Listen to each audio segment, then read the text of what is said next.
Welcome to the Global Focus Review channel. Black people, one of the largest ethnic groups in the world, have a rich history documented even in the Holy Scriptures. It is remarkable that the Bible addresses the beginnings of African individuals, encompassing their rulers and queens with melanin. This video will enlighten you with intriguing information about the ancestral figures in the Bible who are connected to Black and African populations. Please leave a like, comment, and subscribe to the channel. According to the Holy Scriptures, all current peoples are descendants of Noah's three sons Shem, Ham, and Japheth. The Bible also addresses the connection between black individuals and other ethnic groups with dark skin, whose lineage can be traced back to Ham, one of Noah's sons.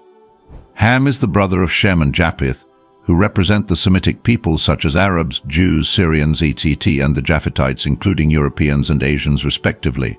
The term Hamites originally referred to people descended from Ham, as mentioned in the Bible. According to the book of Genesis, after the flood, Noah and his three sons were tasked with continuing the lineage of Adam. With only 8 individuals, Noah, his wife, their 3 sons, and their 3 daughters-in-law, humanity had to start anew. Ham, Noah's son, is recognized as the ancestor of African and black peoples. In the Bible, his name is consistently associated with Africa, and the book of Psalms identifies him as the ancestor of the ancient Egyptians. Throughout history, rabbinical traditions, ancient Jewish tales, and other cultural traditions have consistently identified Ham as the ancestor of African peoples. Additionally, all interpretations of Ham's descendants point to African countries and regions. Interestingly, the name Ham itself in Hebrew, Aramaic, and other ancient languages means burned or dark, referring to the skin tone of his descendants. Chapter 10 of the book of Genesis, specifically verses 6 to 14, provides further information about the lineage of Ham, also known as the Hamite peoples. The text mentions Ham's descendants, including Cush, who is the father of several African peoples, and Mizraim, the father of the ancient Egyptians. It's worth noting that Arabs, Jews, Syrians, and other peoples refer to Egypt as Mizraim in reference to its origin. Other sons of Ham include Put, also known as Phut, and Canaan, who is the father of the Canaanites but not the Africans. It is important to understand that Canaan represents a distinct region and people. The sons of Cush include Havilah, Sabta, Rama, Sheba, and Nimrod. Nimrod, an ancestor of the native peoples of ancient Babylon and the Sumerians, migrated to Assyria, where he established 2 or 3 cities. Moreover, Mizraim, the firstborn son of Ham, is the ancestor of the Ludites, who encompass North African peoples like the Anamites, Lehabites, Naphtuhites, Mathrusites, and Caslahites, from whom the Philistines descended. Mizraim gave rise to numerous nations and peoples, including the Ethiopians, who are all descendants of Cush. The people of Nubia, also known as the Kingdom of Kush in ancient times, are also descendants of Cush. These are the primary nations and peoples that trace their origins back to Cush, the son of Ham. Additionally, this lineage extends beyond Cush and Nubia to include the ancient Sumerians. Nimrod, the rebellious son of Cush, is considered the progenitor of the people of Samaria. Furthermore, it is believed that the people of South India, along with other Africans such as Malians, Eritreans, Kenyans, Congolese, and Bantus from Gabon, have Kushite ancestry. The term Cush is often associated with Ethiopia, Sudan, and Africa in the Bible, and its literal meaning is Ethiopia. Or Black Cush was also the father of Canaan and Mizraim. Mizraim is regarded as the ancestor of the ancient Egyptians and many other North African peoples, including the Berbers and the dark-skinned Tuaregs.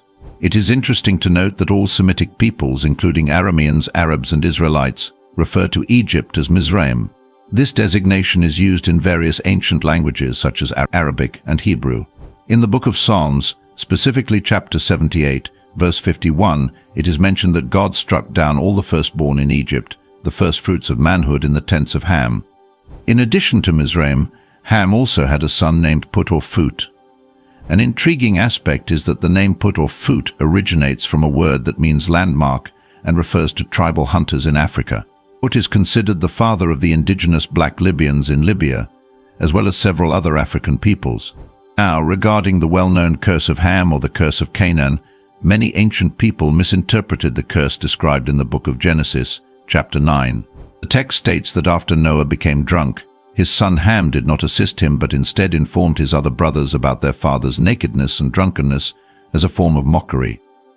There are multiple interpretations of this text, but it is not the main focus of the video. Noah placed a curse specifically on Canaan, one of Ham's sons. While Noah's reaction may seem excessive, it was considered sacred at that time to show respect towards one's father. Although Noah's act of getting drunk was seemingly wrong, interpretations of these texts suggest that Noah may have unintentionally become intoxicated. Growing grapes and making wine was a novel concept, and he may have stumbled upon it without realizing its effects, which is why God did not punish him. It is important to note that Ham and his 3 other children, Cush, Mizraim, and Put, originate from African peoples. It is crucial to emphasize that the curse of Noah falls specifically on Canaan, the father of the Canaanites who inhabited the Middle East. The curse was directed towards Canaan, not the African peoples. It is essential to clarify that interpreting the biblical text as if African peoples were cursed is a grave mistake and a false interpretation. The curse is directed towards Canaan, the ancestor of the Canaanite peoples. We know that Ham is the ancestor of all African and South Indian peoples, and he lived a remarkably long life. Being born before the flood, he enjoyed a significantly longer lifespan, witnessing even the 5th and 6th generations of his family and ancestry. Interestingly, similar to Shem, who lived to be approximately 600 years old, Ham is believed to have lived around that age or even longer. Although there is no precise confirmation, as the biblical texts do not mention it explicitly, it is presumed that he reached the age of 600 like his brother. The exact location of Ham's tomb is unknown, but according to certain theories and studies, it may be in the Ethiopian region or Nubia. Others claim that he is buried in Mesopotamia, the land of the Sumerians. However, many agree that Ham's tomb is in Africa, specifically in Sudan or Ethiopia.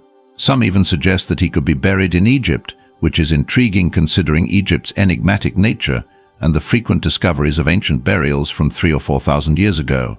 The Book of Jubilees provides additional information about Ham's old age and events involving Noah's family and the 3 lineages: the lineage of Ham, the lineage of Shem, and the lineage of Japheth. This ancient Jewish manuscript, considered to be true during the time of Christ, and even earlier, reports that Ham strongly disapproved of his youngest son Canaan's decision to settle in the land of Shem, which is now known as Israel. Ham disagreed with his son's intent to claim those lands for himself. According to the Book of Jubilees, Cush and Mizraim, Canaan's brothers, along with their father Ham, also disapproved of Canaan's choice to dwell in the land of Shem, which corresponds to present-day Israel. Similarly to Ham, they also expressed their disapproval of Canaan's behavior. They approached Canaan and instructed him to vacate that land, believing that African lands were designated for the descendants of Ham. However, Canaan defied their command and persisted in dwelling in that territory, completely disregarding the wishes of his father and brothers, Mizraim and Cush. According to the Book of Jubilees, Ham is credited as the founder of the first city and province after the flood. He named the city after his beloved wife, Ni-Elatamok. Thank you to all those who have watched thus far. Please show your support by liking and sharing the video, enabling others to view it, and subscribing to the channel. We'll be back soon with more content.